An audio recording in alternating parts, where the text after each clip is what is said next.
ആരാവും ഇന്ത്യയുടെ അടുത്ത T20 captain? Sanju സാംസണോ, Shreyas അയ്യറോ, അതോ ശുഭ്മാൻ ഗില്ലോ?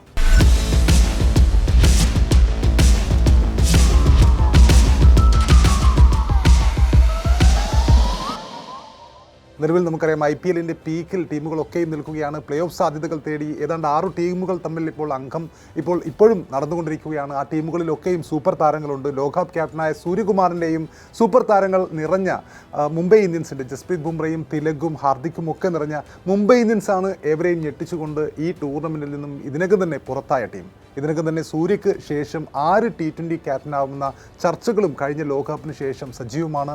സൂര്യയുടെ ഫോമൗട്ട് തന്നെയാണ് ഇതിന് ഏറ്റവും പ്രധാനപ്പെട്ട കാരണം. കഴിഞ്ഞ 1.5 കൊല്ലമായി സൂര്യകുമാർ യാദവ്, നമ്മൾ അറിയുന്ന സ്കൈ ഫോമൗട്ടാണ്. IPL-ലും മികച്ച ഫോമിലേക്ക് എത്താൻ അദ്ദേഹത്തിന് കഴിഞ്ഞിട്ടില്ല. പിന്നെ പ്രായവും ഒരു ഘടകമാണ്. സൂര്യക്ക് പകരം ആര് എന്ന ചോദ്യത്തിൽ നിലവിൽ മുന്നിലുള്ളത് ശ്രേയസ് അയ്യറും ശുഭ്മാൻ ഗില്ലും സഞ്ജുവുമൊക്കെയാണ്. നേരത്തെ 3 ഫോർമാറ്റിലും ക്യാപ്റ്റൻ എന്ന നിലയിൽ ശുഭ്മാൻ ഗിൽ വന്നേക്കുമെന്ന സൂചന ഉണ്ടായിരുന്നു ഈ T20 ലോകകപ്പിന് തൊട്ട് മുമ്പ് വരെ. എന്നാൽ കഴിഞ്ഞ T20 ലോകകപ്പ് ടീമിൽ നിന്നും അപ്രതീക്ഷിതമായി ഗില്ലിന് പുറത്തു പോവേണ്ടി വന്നതോടെ ഏതാണ്ട് ആ ചർച്ചകൾ ആ സമയത്ത് തൽക്കാലം ഒന്ന് അടഞ്ഞിട്ടുണ്ട്. പക്ഷേ ഈ IPL അദ്ദേഹത്തിൻ്റെ ഫോം നിർണായകമാണ്. അദ്ദേഹം മികച്ച ഫോമിൽ ഗുജറാത്തിനെ നയിക്കുന്നുണ്ട്. അതിനാൽ തന്നെ അദ്ദേഹത്തിനും ഒരു സാധ്യതയുണ്ട്. എന്നാൽ അതിനേക്കാൾ കൂടുതൽ സാധ്യതയുള്ളത് ഈ IPL-ൻ്റെ ആദ്യ പാദത്തിൽ പഞ്ചാബിനെ സ്വപ്ന സമാനമായി നയിച്ച ശ്രേയസിനാണ്. ശ്രേയസിൻ്റെ പേരാണ് ആ സമയത്തൊക്കെയും ഏറ്റവും കൂടുതൽ പേര് കേട്ട, അല്ലെങ്കിൽ ഏറ്റവും കൂടുതൽ ചർച്ച ചെയ്യപ്പെടുത്ത പേര്. ശ്രേയസ് രാജകീയമായി തന്നെ, അതായത് കഴിഞ്ഞ ലോകകപ്പിലൊന്നും ടീമിലില്ലാതിരുന്ന, കഴിഞ്ഞ ഒരു വർഷത്തോളമായി ഇന്ത്യയുടെ T20 ടീമിലൊന്നും അവസരം ലഭിക്കാതിരുന്ന ശ്രേയസ് അയ്യർ രാജകീയമായി ഈ IPL-ന് ശേഷം ക്യാപ്റ്റൻ ആവും എന്നാണ് പലരും ആ സമയത്ത് പറഞ്ഞത്. എന്നാൽ ഇപ്പോൾ പഞ്ചാബ് IPL-ൽ കിതയ്ക്കുമ്പോൾ ശ്രേയസിൻ്റെ ക്യാപ്റ്റൻസി കൂടി ചോദ്യചിഹ്നത്തിലാണ്. ഈ ഘട്ടത്തിലാണ് കഴിഞ്ഞ ദിവസം അപ്രതീക്ഷിതമായി ഒരാൾ സഞ്ജു സാംസണ് സപ്പോർട്ടുമായി വന്നത്. മറ്റാരുമല്ല, മുൻ ഇന്ത്യൻ കോച്ചായ രവി ശാസ്ത്രിയാണ് സഞ്ജുവിന് സപ്പോർട്ടുമായി വന്നത്. ഇന്ത്യൻ 2020 ക്രിക്കറ്റ് ടീമിൻ്റെ ക്യാപ്റ്റൻ സ്ഥാനത്തേക്ക് എത്താനുള്ള എല്ലാ യോഗ്യതയും മലയാളി താരം സഞ്ജു സാംസൺ ഉണ്ടെന്നാണ് മുൻ ഇന്ത്യൻ താരവും പരിശീലകനുമായ രവി ശാസ്ത്രി പറഞ്ഞത്. 2020 ലോകകപ്പിന് പിന്നാലെ ഇന്ത്യൻ പ്രീമിയർ ലീഗിലും അദ്ദേഹം ഗംഭീര പ്രകടനം തുടരുന്നതിനിടെയാണ് പിന്തുണയുമായി രവി ശാസ്ത്രി രംഗത്തെത്തിയത്. 2028-ലെ T20 ലോകകപ്പിൽ ഇന്ത്യ ചിലപ്പോൾ ഒരു പുതിയ ക്യാപ്റ്റൻ്റെ കീഴിലായിരിക്കും കളിക്കാനിറങ്ങുക. അടുത്ത വർഷങ്ങളിൽ ക്യാപ്റ്റൻ സൂര്യകുമാർ യാദവിൻ്റെ പ്രകടനം എങ്ങനെയെന്നതുകൂടി നോക്കിയിട്ടായിരിക്കും ആ തീരുമാനമുണ്ടാകുക. പക്ഷേ സഞ്ജു സാംസൺ അദ്ദേഹം നേതൃനിരയിലേക്ക് പരിഗണിക്കാവുന്ന താരമാണ് ഇതിനകം തന്നെ. കാരണം അദ്ദേഹം വർഷങ്ങളോളം രാജസ്ഥാൻ റോയൽസിനെ നയിച്ചിട്ടുണ്ട്. സഞ്ജുവിൻ്റെ സാന്നിധ്യം ടോപ്പ് ഓർഡറിനെ അങ്ങേയറ്റം അപകടകാരികളാക്കുന്നു. അതൊരു തുടക്കം മാത്രമാണ്. അടുത്ത 2-3 വർഷത്തിൽ സഞ്ജുവിൻ്റെ പ്രകടനം നിങ്ങൾ കാണാനിരിക്കുന്നതേയുള്ളൂ. സഞ്ജുവിനെതിരെ ഉയർന്ന എല്ലാ ചോദ്യങ്ങളെയും അദ്ദേഹം അവസാനിപ്പിച്ചും കഴിഞ്ഞിട്ടുണ്ട്. അദ്ദേഹത്തിന് കഴിവുണ്ട്, പക്ഷേ അതിനോട് നീതി കാട്ടാതിരുന്നതാണ് ആരാധകരെ എപ്പോഴും പല ഘട്ടങ്ങളിലും അസ്വസ്ഥരാക്കിയത്. പക്ഷേ ഈ സീസണിൽ 2020 ലോകകപ്പിൽ സഞ്ജു ഏറെക്കുറെ ഒറ്റയ്ക്കാണ് ഇന്ത്യക്കായി കളികൾ ജയിപ്പിച്ചിട്ടുള്ളത്. സൂപ്പർ 8-ൽ വെസ്റ്റ് ഇൻഡീസിനെതിരെയും അതുപോലെ സെമി ഫൈനലിലും ഫൈനലിലും മികച്ച ഇന്നിങ്സുകൾ കളിച്ച് അദ്ദേഹം ഉയർന്നു വന്നത് നമ്മൾ കണ്ടിട്ടുണ്ട്. IPL-ലും ഇപ്പോൾ പക്വത കാണിച്ചുകൊണ്ടിരിക്കുകയാണ്. ഭാവിയിൽ ക്യാപ്റ്റൻ സ്ഥാനത്തേക്ക് പരിഗണിക്കാവുന്ന താരം തന്നെയാണ് സഞ്ജു എന്നാണ് രവി ശാസ്ത്രി രാജ്യാന്തര ക്രിക്കറ്റ് കൗൺസിലിന് നൽകിയ ഒരു അഭിമുഖത്തിൽ കഴിഞ്ഞ ദിനം വ്യക്തമാക്കിയത്. ശരിയാണ്, 2021 മുതൽ 2025 വരെ തുടർച്ചയായി 5 വർഷങ്ങൾ രാജസ്ഥാൻ റോയൽസിനെ IPL-ൽ നയിച്ചതിൻ്റെ അനുഭവ സമ്പത്ത് സഞ്ജുവിനുണ്ട്. 2022-ൽ ആ ടീമിനെ റണ്ണറപ്പാക്കാൻ അദ്ദേഹത്തിന് കഴിഞ്ഞത് അദ്ദേഹത്തിൻ്റെ ക്യാപ്റ്റൻസി കരിയറിലെ ഒരു പൊൻതൂവൽ കൂടിയാണ്.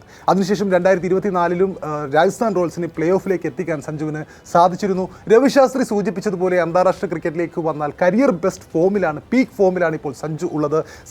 കഴിഞ്ഞ മാസങ്ങളിൽ സമാപിച്ച ICC T20 ലോകകപ്പിലെ കിരീട വിജയത്തിൽ ഇന്ത്യ ഏറ്റവും അധികം കടപ്പെട്ടിരിക്കുന്നതും ഈ മനുഷ്യനോട് തന്നെയാണ്. പ്ലെയർ ഓഫ് ദ ടൂർണമെൻറ്റ് പുരസ്കാരവും അത് ശരിവെക്കുന്നുണ്ട്. ഫൈനൽ ഉൾപ്പെടെ നമുക്കറിയാം തുടരെ 3 80+ സ്കോറുകളാണ് അദ്ദേഹം ഈ ലോകകപ്പിൽ കുറിച്ചിട്ടുള്ളത്.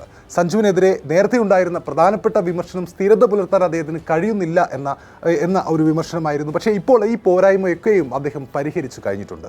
തീർച്ചയായും ഒരു ക്യാപ്റ്റൻസി മെറ്റീരിയലായി ഫ്രണ്ട് റണ്ണറായി സഞ്ജു മുന്നിലുണ്ട്. മറുവശത്ത് സഞ്ജുവിനൊത്ത എതിരാളി ആകുമെന്ന് കരുതിയിരുന്ന, സഞ്ജുവിനേക്കാൾ സാധ്യത കൽപ്പിച്ചിരുന്ന ശ്രേയസ് ഈ IPL-ന്റെ 2ാം പാദത്തിൽ ക്യാപ്റ്റൻസിയിലും ബാറ്റിങ്ങിലും ഇപ്പോൾ വിമർശനം നേരിട്ടുകൊണ്ടിരിക്കുകയാണ്.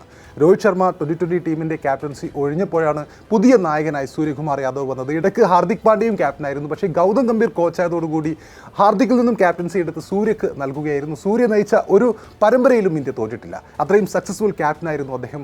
അതേസമയം കഴിഞ്ഞ 2 വർഷത്തിനിടെ ഇന്ത്യക്കായി ഒരു മത്സരവും കളിക്കാത്ത ആളാണ് ശ്രേയസ് അയ്യർ. 2023 ഡിസംബറിൽ ഓസ്ട്രേലിയക്കെതിരെയാണ് അദ്ദേഹം ഒടുവിൽ ഇന്ത്യൻ ജേഴ്സിയിൽ ഒരു 2020 മത്സരം കളിച്ചത്. കഴിഞ്ഞ IPL പഞ്ചാബ് കിങ്സിന് ഫൈനൽ വരെ എത്തിച്ചതോടെയാണ് ശ്രേയസ് അയ്യരെ ഇന്ത്യൻ ടീമിൻ്റെ ക്യാപ്റ്റനാക്കണമെന്ന ആവശ്യം ഉയർന്നു തുടങ്ങിയത്. 2026 സീസണിൽ ശ്രേയസ് അയ്യർ നയിച്ച പഞ്ചാബ് ആദ്യ 7 മത്സരങ്ങളിൽ തോൽവി അറിയാതെ മുന്നേറിയത് നമ്മൾ കണ്ടിട്ടുണ്ട്. എന്നാൽ പിന്നീട് തുടർ തോൽവികളാണ് ശ്രേയസിനും പഞ്ചാബിനും നേരിടേണ്ടി വന്നത്. ബാറ്റിങ്ങിലാവട്ടെ ഈ സീസണിൽ മികച്ച ഫോമിൽ തുടങ്ങിയ താരമാണ് ശ്രേയസ്. എന്നാൽ അവസാന മത്സരങ്ങളിലേക്ക് വരുമ്പോൾ ശ്രേയസിന് സ്ഥിരത നഷ്ടമായിട്ടുണ്ട് എന്ന് തന്നെയാണ് കണക്കുകൾ വ്യക്തമാക്കുന്നത്. അവസാന 5 മത്സരത്തിൽ 1 മത്സരത്തിൽ അദ്ദേഹം അർദ്ധ സെഞ്ചുറി നേടിയിട്ടുണ്ടെങ്കിലും മറ്റ് 4 മത്സരത്തിലും ശ്രേയസ് നിരാശപ്പെടുത്തുന്ന പ്രകടനമാണ് കാഴ്ചവെച്ചത്. ഗുജറാത്ത് ടൈറ്റൻസിനെതിരെ 21 പന്തിലാണ് അദ്ദേഹം 19 റൺസ് എടുത്തത്. അതിനൊപ്പം ഹൈദരാബാദിനെതിരെ 5 പന്തിൽ 5 റൺസാണ് അദ്ദേഹം നേടിയത്. കഴിഞ്ഞ മത്സരത്തിലും അദ്ദേഹം നേരത്തെ പുറത്താവുന്ന നമ്മൾ കണ്ടിട്ടുണ്ട്. ഡൽഹിക്കെതിരെ 36 പന്തിൽ 59 റൺസോടെ തിളങ്ങിയെങ്കിലും മുംബൈക്കെതിരെ നേരത്തെ പറഞ്ഞതുപോലെ കഴിഞ്ഞ മത്സരത്തിൽ 4 റൺസാണ് അദ്ദേഹത്തിന് നേടാനായത്. അപ്പോൾ ഇന്ത്യയുടെ T20 നായക സ്ഥാനത്തേക്ക് ശ്രേയസ് അയ്യരെയും പരിഗണിക്കുന്നുണ്ടെന്ന റിപ്പോർട്ട് പുറത്തു വന്നതിന് ശേഷമാണ് ശ്രേയസിൻ്റെ ബാറ്റിങ്ങിലെ സ്ഥിരത നഷ്ടമായത്. അതിനാൽ തന്നെ നിലവിൽ ശ്രേയസിനേക്കാൾ സഞ്ജു സാംസണാണ് ക്യാപ്റ്റൻസിയിൽ മുൻതൂക്കമെന്ന് പറയാതിരിക്കാനാവില്ല. സഞ്ജുവാണെങ്കിൽ നമുക്കറിയാം ബാറ്റിങ്ങിലും ഫോമിലാണ്. IPL ശേഷം അടുത്ത മാസം അവസാനത്തോടെ അയർലാൻഡിൽ ഇന്ത്യ ഒരു T20 പരമ്പരയും കളിക്കുന്നുണ്ട്. 26, 28 തീയതികളിലാണ് അടുത്ത മാസം ഈ 2 T20 മത്സരങ്ങൾ ഐറിഷ് മണ്ണിൽ ഇന്ത്യ കളിക്കുക. ഈ പരമ്പരയിൽ ഒരുപക്ഷെ സഞ്ജു സാംസണിന് കീഴിലായിരിക്കും ഇന്ത്യ ഇറങ്ങുക എന്നാണ് കഴിഞ്ഞ ദിനം പുറത്തു വന്ന പ്രമുഖ സ്പോർട്സ് ചാനലായ റെവ് സ്പോർട്സിൻ്റെ റിപ്പോർട്ടിൽ പറയുന്നത്. മുൻനിര കളിക്കാർക്ക് വിശ്രമം നൽകിയ ഒരു പരീക്ഷണ ടീമിനെയാകും ഇന്ത്യ അയർലൻഡിലേക്ക് പറഞ്ഞേക്കുക. ഈ പരമ്പരയിൽ സഞ്ജു ക്യാപ്റ്റനായി ഇറങ്ങാനുള്ള എല്ലാ സാധ്യതയുമുണ്ട്. അപ്പോൾ ഇത് ശരിയാവാനും സാധ്യതയുണ്ട്. 2024 ലോക കിരീടം T20 ലോക കിരീടം നേടിയത് ഇന്ത്യയായിരുന്നു. ആ സമയത്ത് വിരാട് കോഹ്ലിയുടെയും രോഹിത് ശർമ്മയുടെയും അതുപോലെ രവീന്ദ്ര ജഡേജയുടെയും ഒക്കെ അവസാന ലോകകപ്പായിരുന്നു. ആ ലോകകപ്പിന് ശേഷം അവരൊക്കെയും വിരമിച്ചത് നമ്മൾ കണ്ടിട്ടുണ്ട്. അതിനുശേഷമാണ് ആ സിംബാബ്വെ പര്യടനത്തിനാണ് ഒരു പുതിയ ക്യാപ്റ്റനെയും വ്യത്യസ്ത ലുക്കിലുള്ള ഒരു ടീമിനെയും വെച്ച് ഇന്ത്യ പരീക്ഷണം നടത്തിയത്. അന്ന് ശുഭ്മാൻ ഗില്ലായിരുന്നു ഇന്ത്യയെ നയിച്ചത്.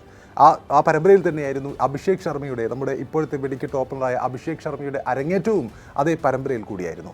അപ്പോൾ അതിന് സമാനമായി അയർലാൻഡിലേക്ക് സഞ്ജു സാംസണിന് കീഴിൽ ഒരു പരീക്ഷണ ടീമിനെ ഒരുപക്ഷെ സെലക്ഷൻ കമ്മിറ്റി അയക്കാൻ ആലോചിക്കുന്നുണ്ട് എന്ന റിപ്പോർട്ടുകളാണ് ഇപ്പോൾ പുറത്തു വരുന്നത്.